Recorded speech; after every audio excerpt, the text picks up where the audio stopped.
ini. Seberapa banyak mereka akan mengganggu Lutfi itu yang harus kita perhatikan. Karena kalau Lutfi tidak diganggu, menandakan kalau ini Onyx bakal lagi-lagi mungkin total domination.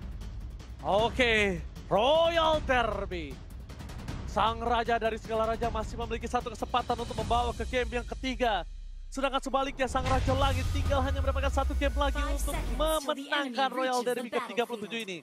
Bapuka, Sang Raja, balikan keadaan dan menuju ke game ketiga, atau Sang Raja Langit tetap mendominasi tanpa bisa tergoyang di atas awan. Let's go to the lane after. Oke, dan ini membuktikan juga ya, dari game rate-nya Onyx loh. Jangan gampang match dulu deh, game rate-nya dulu deh. Ini belum putus sampai sekarang, bahkan di area mid lane. Sans dia udah level 2. Ini mid cut ngeri-ngeri banget ya.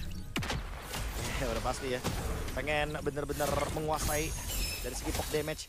Tapi ya ini wajar gak sih Lim? Karena kita tahu sendiri Kalea powerful banget dengan efek heal-nya. Makanya ketika untuk mempertahankan bagaimana battle spell dan juga adu poke damage, kayak sama-sama gak mau kalah. Sementara di bagian gold lane cuma bagian bagaimana cara freeze minion aja. Jadi gak terlalu yang mungkin kita bisa highlight banyak. Dan untuk sekarang ini dia secepat mungkin. Araki pengen banget rotasi biar nanti mereka nggak kalah dari efek kejutan ketika ada di bush. Wow, lihat one by situation di arah top lane. Kali ini Dairen bisa dibilang masih mengungguli, tapi asalkan kondisinya jangan sampai Lutfi-nya ini punya level lebih unggul dibanding Dairen. Kalau bisa sama-sama level 4, nggak ada yang terzoning. Kalau Dairen masih mau bisa keep up di saat turtle yang pertama nanti. Oke, bahkan ini lihat team fight-nya nih. Di turtle pertama gue bakal condong sedikit ke arah Onyx ya, dimana memang dia punya damage yang lebih instan lah. Tapi kalau area dimenangin RRQ, makanya mereka semua punya keuntungan masing-masing, Be. Iya, apalagi ada SOD ya, damage tambahan walaupun mungkin Toy nggak perlu hadir untuk turtle yang pertama. Tapi yang seperti kita sering lihat, SOD minimal nancap, dapetin assist itu udah membantu banget ekonomi bagi para gold laner, apalagi yang bawa mouse seperti ini. Menang emblem lagi nih. Oke, menang emblem, tapi lihat Sans berani untuk melakukan poking. Dan ingat kondisi dari Skylar membalikan kembali keadaan atas Toy. One by situation di arah bottom lane. Zunes dengan Hayabusanya coba untuk mendapatkan turtle pertama. Ini adalah salah satu keputusan yang cukup tepat untuk melakukan kontes karena dia belajar dari game sebelumnya. Mereka kehilangan turtle cukup banyak dan bahkan balik ke arah belakang langsung shadow kill. Belum dikeluarkan. Zunes masih coba terburu-buru dan bahkan Zunes mendapatkan satu turtle dengan sangat manis. Dia benar tidak mau mengulangi kesalahan dari game yang pertama. Langsung flicker tadi dari Lutfi ya, karena target utamanya tadi memanglah di Lutfi. Sekarang turtle yang didapatkan RRQ ini membuat dari gold lane akan ada XP different lagi. Be Skylar seharusnya agak sedikit tertinggal. Ya udah pasti ya, tapi Lutfi yang tidak ditumbangkan ini sebenarnya udah bagus banget loh buat Onyx. Tapi drop lane. Shadow kill! One last hit! Kairis to survive mendapatkan chance, tidak akan meninggalkan itu saja. Dan Dairen kalau menyiapkan sangat baik menutup jalan dari Sans untuk bisa mendapatkan poin kill atas Zunes. Karena Quest Shadow tidak ada lagi. Butuhnya hanya sampai di situ. Hampir saja Kairi termakan. Permainan dari tim RRQ mencoba untuk mendominasi one by one situation di arah bottom lane. Skylar versus Toy. Tapi Toy jangan lupakan, Skylar masih punya damage yang besar dengan zaman force-nya. Gak boleh terburu-buru. Dan tiga pemain is coming. Skylar versus everybody. Ada Purify. Gak akan mendapatkan. Dan itu yang malah termakan. Purify save the day untuk Skylar. Selamat lagi Skylar. Dan rotasi. Oke, selamat ya, rotasi terjadi dan Toy menjadi korban jiwa. Keganasan dari Onyx membalaskan atas rotasi yang mereka lakukan. Kayaknya kalau Reed sama Zunes masih mau lebih. Kalau bukan poin kill terhadap Skylar tidak dibalikin. Lihat Skylar, sudah bertahan. Dibalikin shadow kill. One last hit. Tempatkan satu shadow-nya nggak berhasil karena ada unbreakable. Malah satu momentum yang dibalikan mereka kehilangan Zunes. Itu dia, kalau targetnya bukan Skylar itu udah rugi. Tapi kalau dia nyumbang lebih rugi lagi, Lee. Menunjukkan kelasnya Prince Skylar yang gak gampang tumbang. Ini Skylar rasa kameramen ini, Be. Wah udah pasti ya, dia benar-benar selamat di momen yang tepat. Ada Revitalize di sana sebagai penyelamatnya, Unbreakable juga. Shadow Kill-nya untungnya terbagi sebagai, tadi mungkin ada banyak minion tapi EOG hanya untuk mengusir di bagian top lane dan setup lagi buat Onyx. Mereka udah mendapatkan satu turtle ship dari Kairi, ini sinyal perang. Untuk tetap dengan dominasi yang belum bisa terelakkan, Onyx akan menuju ke 2000 gold. Dan ini bakal jadi setup yang lumayan panjang sebetulnya. Kondisi Retribution sama-sama ready dan akan sama kontes. Kiboy masih terlalu dalam, tapi langsung ada flicker dari Sans. Oh, no, ini flicker dari Lutfi ternyata. Dan langsung bergeser ke belakang, sudah siap tumbang. Lutfi versus Badi saat langsung di pasang stiker dan membuat Prince tumbang tergeletak tak berdaya. Termasukkan dari tim Onyx, mereka kembali tidak akan kehilangan turtle-nya. No perfect turtle untuk siapapun untuk kali ini. Dairen harus mundur ke belakang, ingat Kairi is coming. Dairen kalau dia masuk lebih dalam lagi ini berbahaya. Ternyata Kairi tidak mau tinggal diam, Kairi mau lebih. Langsung dapat poin ke atas Dairen di sana nampaknya. Wah, ini harus reset dulu sih. RRQB mereka cuma 1 kill loh, Be. Tapi tempo mereka nggak turun-turun sama sekali. Ya, seperti yang udah aku mention tadi kan, kalau misalkan dari bottom lane-nya aja menang, overextend team fight-nya udah menguntungkan buat Onyx, mereka nggak bakal menghentikan gerakan tersebut. Gak cuma 2000 gold, ternyata 4000 gold sekarang keuntungannya. Dan Kiboy mau buat di-engage, apakah di shadow kill? Enggak kayaknya. Dan ini bener-bener banyak banget yang terjadi, tapi jujur Lim, bener yang kayak lu bilang, RRQ bener-bener kehilangan momentum dan temponya. Onyx yang sekarang pegang kendali team fight-nya udah mulai menuju ke 5000 gold lead. Turtle yang ketiga, aku rasa kalaupun emang dibiarkan untuk Onyx, ini bakal makin mendominasi. Tapi kalau RRQ ambil pun gak bakal menghentikan dominasi dari Onyx sekarang. Ido gak boleh termakan sih. Ido kalau termakan, bahkan kali ini Ido posisinya gak punya flicker dan gak ada jalan untuk pulang. Lihat dibuka visionnya, dimakan informasi yang sangat valid, tidak ada flicker yang dimiliki dari Ido. Itu membuat satu statement bold untuk tim Onyx, makan. Ya. Bahkan kayak lihat zoningnya tadi, Sans hanya mengeluarkan General Strike-nya aja untuk connect ke arah Toy. Dan siapapun bisa dimakan sekarang. Kairi 302. Hunter Strike langsung ke Blade of Despair. Ini kalah hampir 1000 gold loh dari ke jungle-nya, Be. Ya udah pasti ya, dan Lutfi yang kita ekspektasikan dari awal, ada Glue, ada Kalea, ini mungkin minimal banget nih ya, tumbangnya 5. Lihat point death-nya, dia 0. Dan dia sekarang udah punya Black Ash Shield, dia akan menuju ke arah Dominance Ice. Dan semakin sulit lagi untuk ditumbangkan karena Idok sudah tumbang 3 kali. Dengan metode pick off yang sama kayaknya nggak bakal berfungsi 100% karena ingat, di sini RRQ tidak membawakan Kalea dan Beatrix, tapi mereka membawakan Kalea bersama dengan Moskow. Butuh scaling banget, butuh late game banget. Dan 5000 gold tidak akan berhenti untuk snowballing. Onyx menuju ke turtle yang ketiga. Langsung setup. Oke, turtle yang ketiga kali ini. Walaupun tidak ada perfect turtle untuk kedua belah tim, tapi kembali lagi turtle sangat penting untuk di match Royal Derby dari game yang pertama. Mereka tidak mau kehilangan kembali turtle-nya, langsung ada vision yang terbuka sangat jelas. Hidup gak bisa masuk lebih dalam lagi dan melepaskan, mengikhlaskan turtle yang ketiga. Untuk tim Onyx 5900 gold makin melambung jauh lebih tinggi lagi. Dairen, everybody Dairen! Instant damage langsung tidak bisa dipedut kembali dan bakal masuk dari tim Onyx. Mereka mulai masuk, langsung ada satu Tsunami Slave. Tapi nampaknya Kiboy, itu dia yang sudah kita bicarakan. Tsunami Slave hanya akan berputar dengan Avatar of God, that's it. Range yang dapetin purple-nya, tapi ya seenggaknya bukan dari Onyx ya yang dapetin buff. Sekarang Kiboy, dia tahu tugasnya, Be. Dia cuma maju ke depan buat ngebuang dari Tsunami Slam. Ya, screening, revitalize, abis itu EOG dan Sans di belakang tidak terdeteksi, Lim. Tidak terdeteksi. Sama sekali. Masalahnya kalau tidak terdeteksi, miss! Sayang sekali dan malah tidak masalah Kairi langsung mengeksekusi Risk. Ada cara untuk pulang.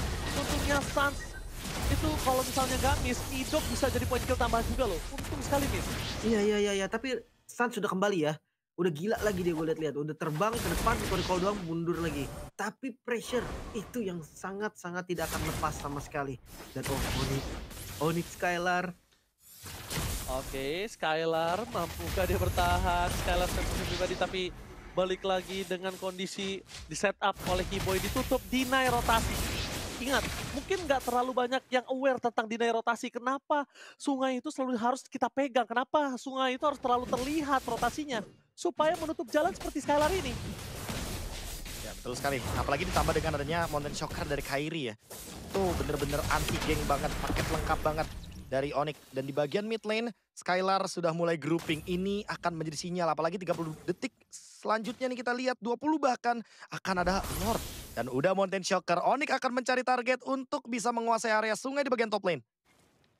Oke, ke top lane, lihat Sunes sekalipun masuk dia hanya menyentor karena nyawa. Retribution telah dikeluarkan, informasi yang didapatkan oleh para pasukan dari tim Onyx. Lihat mundur ke arah belakang Dairen, harusnya nggak boleh masuk lebih dalam lagi karena Lord muncul.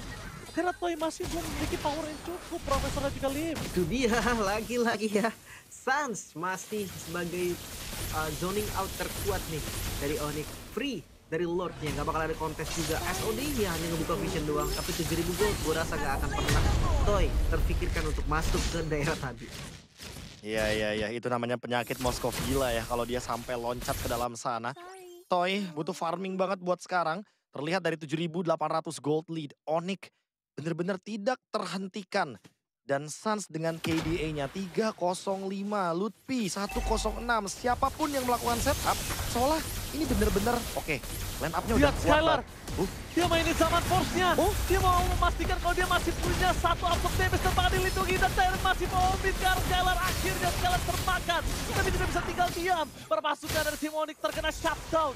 All in, komit terhadap ke arah seorang Skylar. Oke. Skylar tadi bisa selamat. Dia mainkan absorb damage-nya, tapi sayang sekali dengan over commit terhadap Skylar. Ini menandakan mereka tidak bisa mempertahankan base mereka dengan full power. Oke, tapi terlalu jauh sih tadi gue bilang juga Skylarnya. Sementara, terus Lem. Oke, Tsunami Slam, Purify berhasil membuat Suns selamat. Only defense ini kali ini satu-satunya yang bisa dipecahkan. Udah dead shift sampai di situ. Regenerasi menuju ke arah Perminian masih bergerak di 3 lane yang berbeda, Lip. Ya. Tapi lihat zona yang dikuasai oleh Onyx ini susah banget loh untuk diambil alih sama RRQ. Ngebuka jungle mereka sendiri. Kayaknya perlu 4 sampai 5 orang sekarang, Be. Ya karena backupnya cepat nggak sih, ada EOG dari Keyboy. Keyboy tinggal bermain di area bush dan area river aja. Dia bisa datang dengan EOG. Sisanya itu bener-bener nempel, lengket banget berempat Lim. Dan untuk memisahkannya butuh Lord seperti tadi karena emang Skylar lagi nggak punya penjagaan. Oke. Dan sekarang untuk mengejar ketertinggalan gold butuh effort dari RRQ. Lihat Zunesh, farming sedikit diganggu, bener-bener di freeze minionnya. Tapi itu lihat Be, Enchanted Wow. Talisman dan Warrior Boots. Dari Skylar ini dia Harit dengan tipe yang sedikit berbeda ya. Dia punya defensif dari physical defense yang lebih kuat. Bukan pakai Starlium tapi pakai Enchanted Talisman. Iya. Cooldown yang paling tepatnya 35% yang dibutuhkan ya oleh semua pemain Harit. Sehingga dengan mendapatkan 35% cooldown reaction itu cukup banget. Dan pertama karena lawannya adalah Moskov, jadi dia butuh banget sepatu untuk mempertahankan dirinya. Dan sekarang 50 detik menuju ke area dari Lord selanjutnya. Sudah pasti Onyx akan melakukan setup di area bush bawah. Tinggal menunggu siapa yang melakukan kesalahan buat sekarang dari RRQ. Siapa yang akan masuk ke dalam area bush yang seharusnya tidak mereka masuki perlahan-lahan di sini. Iya. Waduh. Akan pelan sebenarnya temponya sampai ke Lord yang muncul. Karena Onyx juga hanya bisa ngasih pressure mereka dari kehadiran aja nih. Tapi Mountain Shocker, ini dia mode hunting seperti dari Onyx. Ya, mereka nggak mau ngelepasin ke arah para pembuff untuk sosok seorang Sunes. Dia ingin mendapatkan semua buffnya di tangan dari Skylar ataupun dari Kairi. Udah that's it. Mau nantinya akan ada ultimate lagi untuk Kairi ketika di arah Lord, itu udah urusan belakang. Setidaknya memastikan Sunes tidak bisa dive in dive out dengan lancar, itu tujuan utama mereka. Ya, bisa. Tapi lihat dari RRQ nih, ini juga menjadi satu hal yang lumayan positif loh. Mereka kalah 7.000 gold, tapi mereka bisa menghindari teamfight sedemikian rupa. Hingga gold ini stuck. Seenggaknya dia coba untuk tetap farming di bagian atas dan Lordnya bahkan masih mau coba di kontes. Ya, walaupun cuma nanti adanya Moskov, tapi di pasangan Tyrant juga bisa menahan damage yang terlalu besar. Burst damage dari Skylar dan juga kawan-kawan membuat para pasukan dari tim RRQ hampir aja Spear of Destruction mendapatkan satu Lord. Tapi itu dia, Dewi Fortuna masih berada di retribution dari seorang Kairi. Membuat RRQ kali ini hampir aja mendapatkan nafas tambahan, tapi tidak bisa. Sayang sekali, Lin. Oke. Reset kembali. Sekarang kita bahas soal high ground defense, B. 2 high ground defense dari RRQ. Nah ini dia, 2 high groundnya kayaknya bakal di dive abis-abisan sama Lutfi. Lihat dia ada di Flicker, dia ada Winter dan Toy. Oh, Flicker. Ini berbahaya. Terdapat di depan sana dari Skylar melihat ada Sumes. Apakah bakal coba di-commit untuk ke arah belakang jalan kaki. Sumes gak boleh masuk lebih dalam lagi. Bahkan Skylar berani banget menantang keributan di depan sana sehingga Lord bahkan belum sampai ke arah base turret. Wah, Trilane Push ini bisa berjalan dengan cukup baik loh. Tapi ya, untung dari RRQ sekarang nggak ada korban dan full power dari RRQ. Let's see, mampukah mereka untuk bertahan? Oke, mampukah mereka bertahan? Karena Lutfi versus everybody akan memaksa menuju ke arah dari belakang. Dan di arah bottom lane, Toy mencoba untuk melakukan clear minion. Tidak satu turret mereka coba selamatkan. Tapi sayang sekali Super Minion masih bergerak di arah top lane. Tidak boleh terlalu terburu-buru. Vision yang cukup jauh. Sunes bahkan mau coba untuk clear minion, nggak mampu. Nggak dikasih sama Kairi untuk mendekat ke arah minion.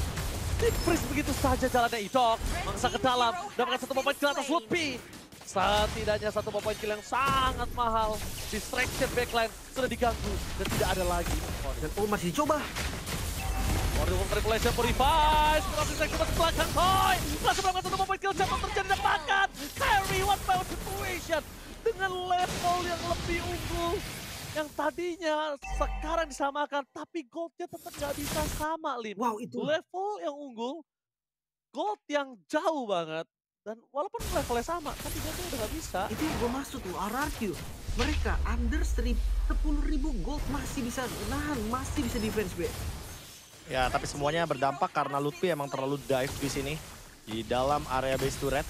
Dan dalam keadaan 4 melawan 5, aku lebih kagetnya. Yang dimana mereka benar-benar bisa menemukan satu celah untuk men-shutdown Suns. Dan Toy mendapatkan poin tersebut. Snowball mulai didapatkan, tapi ingat Lim, 9.000 gold ini bakal susah banget sebenarnya untuk di comeback. Oke. Selama pressure-nya masih sama, selama mungkin metode dari Onyx-nya untuk memberikan map pressure-nya masih sama, aku rasa RRQ bener-bener cuma nungguin Lutfi yang kayak tadi melakukan kesalahan dan baru mereka tim fight-nya 5 lawan 4. Iya. Mungkin akan turun lagi temponya. Mereka nggak akan buru-buru lagi ya dari keduanya. Walaupun 9.000 gold bisa diakui RRQ, mereka tetap benar-benar bisa menjaga posisinya dengan baik, memancing adanya misplay. Dan jangan salah loh, kalau Lord kali ini nih yang diambil nanti mungkin di kontes sama RRQ dan RRQ yang dapat, ini momen bisa kebalik ya. Setuju. Ingat ini Moskov late game. Kita tahu sendiri juga ada Yves. High ground defense-nya sangat kuat sekali. Dan emang bagaimana caranya Onyx untuk tetap mendapatkan Lord ini, itu yang bakal kita lihat perlahan-lahan karena lihat Idok yang bener-bener udah mulai screening di bagian area sungai dan berbeda sama Kiboy yang kayaknya bermain dari belakang. Wah, Oke, bermain dari belakang langsung menangkap Kartoy. Terperangkap di depan sana, untungnya masih punya flicker untuk mundur ke belakang. Hati-hati Kiboy bermain dengan flanking, itu muternya memang jauh banget. Tapi nampaknya Kiboy, dia mencoba untuk mendapatkan satu poin kill. Unbreakable, Bapak Sunes terperangkap di depan sana. Apa terus kalian? Terus ingat, masih ada Kiboy versus everybody, tapi Kyrie tidak akan meninggalkan Kiboy di depan sana sendiri. Lutfi is coming. Satu poin kill dapatkan, gak ada pan di depan sana, tapi Toy gak ada flicker kembali. Sama Sport dan Tyler menutup jalan dari Toy. One last hit Kyrie. Nampaknya hampir saja ditumbar, tapi dengan immortality, pressure yang dimiliki, membuat dirinya masih bisa selamat. 3 tumbang. Di depan mata aja ada Iris. Di depan mata aja ada Idok. Apakah mereka mempertahankan base turret mereka? Ini bencana. Real serving. Clear minion Suns. Hilangkan dispense sama fokus karena PSK boleh mau terjadi. Tempakan. Ini bencana. oh clear. Memastikan dari tim Onyx mereka di clear begitu saja. Tidak terlalu terburu-buru dan membuat Onyx kali ini harus ada yang kedua. Tapi nggak akan bisa mampu karena Toy is coming. Tidak semudah itu untuk menumbangkan RRQ. Zunes kembali ke lane of down dan kali ini Onyx diusir mundur. Oke, Wah, diusir mundur. masih bisa dipertahankan ternyata ya. Ini bener-bener intens banget dan targetnya adalah minion. Jadi wajar kalau masih bisa dipertahankan. SOD hanya memberikan informasi. Dan Lord kayaknya bakal tetap didapatkan sama Onyx. Ya, sang raja masih bertahan. Tapi nampaknya Toy di depan sana masuk lebih dalam lagi. Kiboy udah memprediksi dan itu dia Toy. Picker by Sunes. What the retribution from Sunes. Berhasil menyelamatkan Lord, tapi nampaknya mereka harus hilang di depan sana. Sunes, what a retribution. Berhasil membuat RRQ sang raja dari segala raja memiliki nafas. Wah, ini aura comebacknya mulai kecium nih, Be. Mulai tercium aroma-aroma comeback. Karena Lord udah diambil oleh RRQ. Sempat tadi kita bahas juga kalau Lord ini untuk RRQ lumayan berbahaya. Tapi 8.000-nya tetap nggak bisa bohong. Iya. Tapi ingat juga di situ ada stance yang bakal nge-cut. Kayaknya nggak bakal menemukan siapapun juga. Agak sedikit gak bijak kalau misalkan emang mau melanjutkan team fight. Dan tadi yang sangat disayangkan menurutku adalah bagaimana Zunesh yang mendapatkan Lord tapi tidak siap dengan pertukaran item. Mungkin kalau dia bisa menukarkan item Quad Shadow-nya ready kembali, dia bisa escape sebenarnya tadi. Oke, track mengusir mundur dari Sir Siren. Berhasil mendapatkan satu turret minus dari apa yang dimiliki Lord dari RRQ. Memang tidak bisa dipungkiri, karena terlalu banyak gold, terlalu banyak banget objektif netral. Tapi satu hal, nafas tambahan, itu setidaknya membuat RRQ masih bisa bertahan di menit ke-19. Iya. Wah, bakal sampai di late game nih beda nantinya. Karena Onyx, keunggulan gold mereka lama-lama ya itu tetap akan sama full itemnya. Max goldnya memang akan diunggulin tetap sama Onyx. Cuma ya nggak ada apapun yang different. Oh, Skylar udah ganti item, Be. Dia tahu nih Iya, tetap ini kurangin damage. Betul. Dia akhirnya memanfaatkan Starlium, begitu dengan Kiboy yang sekarang udah Blade Armor untuk menjawab bagaimana DPS dari Toy. Tinggal menunggu Lutfi nih. Karena Lutfi udah punya Quad Shadow. dan lihat ada yang terjebak. Gargoyle Shadow, Flicker. jangan dilupakan. Sudah Gargoyle Shadow langsung aja di belakang sana mencoba untuk menangkap ke arah Kairi. Langsung Spear of Destruction miss. Dan bahkan target mereka ke arah Iron permasukkan dari Timoni. Mereka memasang ke arah backline. Dan Skylar free hit dan bang menuju ke arah Koi. Tidak memiliki flicker lagi dan masukkan dari Timoni. Memporak-porandakan backline. Dan Dairon untungnya masih terlalu kuat. Bayangkan kalau Dairon gak kuat dan 2 orang hilang lagi. Mereka akan tabrak abis Lost Doll. 3 flicker B yang keluar B dari RRQ. Ini sinyal untuk ngelepas lagi kayaknya di Lord selanjutnya. Oh, jangan cuma di Lord, kayaknya mereka masih mau press di bagian bottom lane. Minion juga berjalan dengan leluasa dan Kairi. Dia habis beli Queen's Wings, mau team fight lagi seperti dari Onyx. Oke, karena mereka masih memiliki minion di arah bottom lane dan mid lane-nya bergerak dengan cukup lama. Para pasukan dari tim Onyx kali ini bakal coba dihantam langsung habis lane Koi. Brit ke belakang Koi. Gak boleh tumbang itu bakal menjadi santapan manis untuk para pasukan dari tim Onyx. Spear of Distraction miss. Minion memang hilang, tapi bayangkan tidak adanya Dairon sebagai padan. Toy dengan Riz, free hitter belakang, Toy versus everybody, mampukah Toy bertahan dan hilang begitu saja sekejap. Luffy mengusir base camp dan terjadi dan ini bencana. Gila Sans, berhasil membuat Riz tenggelam di base-nya. Dan membuat para pasukan dari tim Onyx berhasil memenangkan Royal Derby yang pertama di season 16. Masih dicari tim yang bisa mengalahkan Onyx. Bahkan gak perlu match, gamenya dulu belum terkalahkan Onyx.